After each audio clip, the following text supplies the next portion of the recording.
kulan wacan daawadayaal meel kastoo ay joogtaan halkan waa Fagaare Production qodobada wararkeena maanta waxa ugu waaweyn kulamada lagu xalinayo khilaafka madaxweyne Farmaajo iyo ra'iisul wasaare Rooble oo mar kale ka bilaabanaya madaxtooyada xilli Rooble uu codsaday in la sii wada hadalada xog ku saabsan iyo wararkii ugu dambeeyay waxa ka socda Villa Soomaaliya ayaa daawan doontaan doorasho qof iyo cod ah oo markii ugu horeysay laga hirgelinayo Puntland 23 sano kadib oo uu dhisan yahay Puntland dhinaca kale madaxweynaha Puntland Siciid Deni oo si kulul ugu jawaabay wasiir Jamaal oo dhawaan sheegay in ciidamo ka tirsan Puntland ay suurta ku sameeyeen qodobada kale ee wararkeena aad ku daawan doontaan waxa ka mid ah gudoomiyihii degmada Doolow ee gobolka Gedo oo xilka laga qaaday kadibna xabsiga la dhigay maxay tahay sababta xabsiga loo dhigay warar ku saabsan ayaan idin hayaa wasaaradda caafimaadka xukuumadda federaalka Soomaaliya oo shaacisay dad hor leh oo u geeriyooday cudurka COVID-19 qodobadaasi oo dhan ayaan ku faahfaahin doonaa wararkeena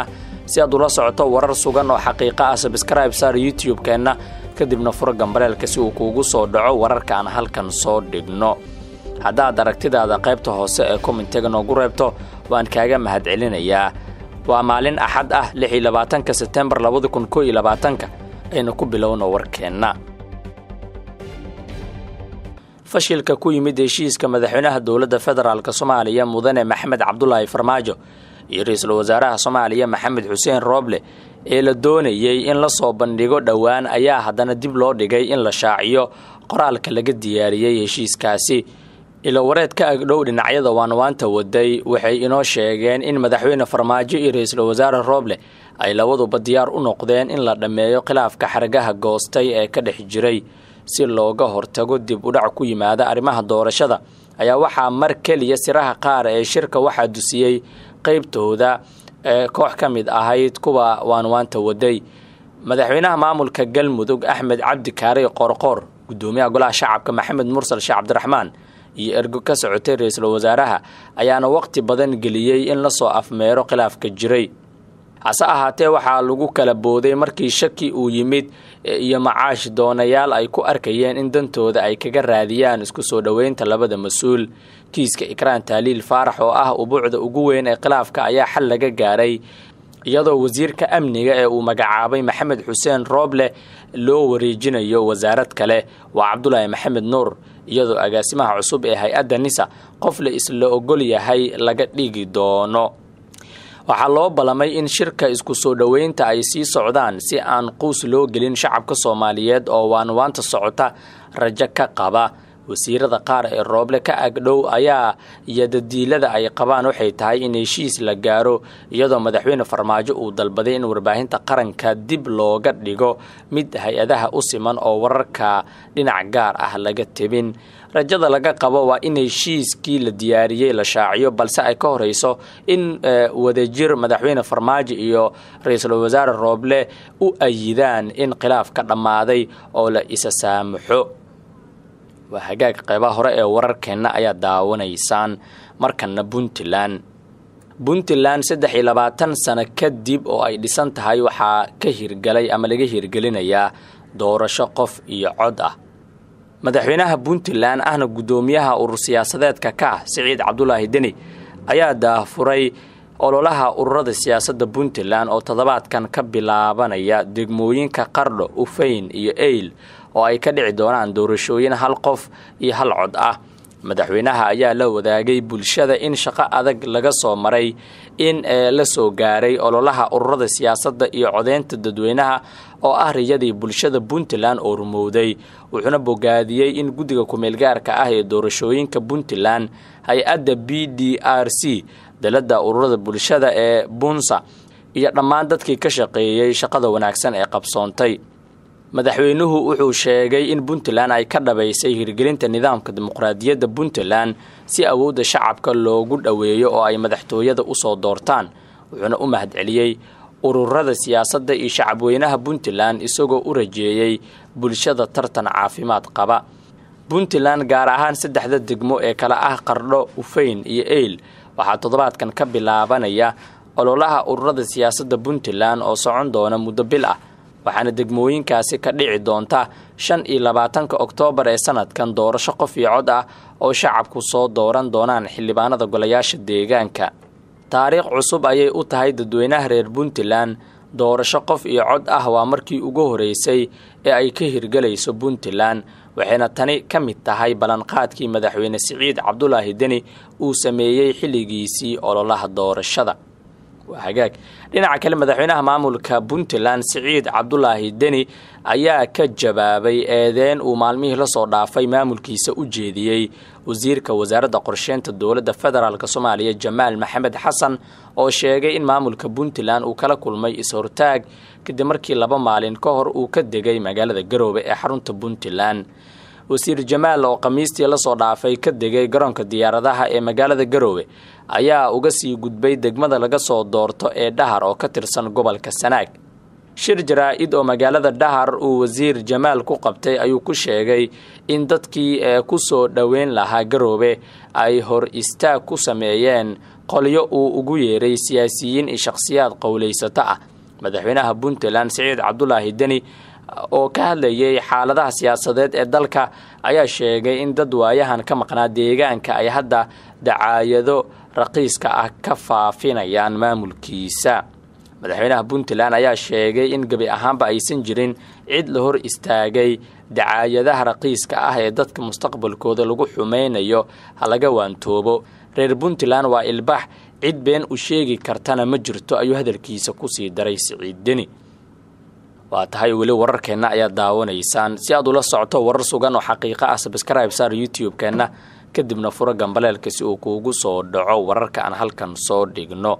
waa hagaag markana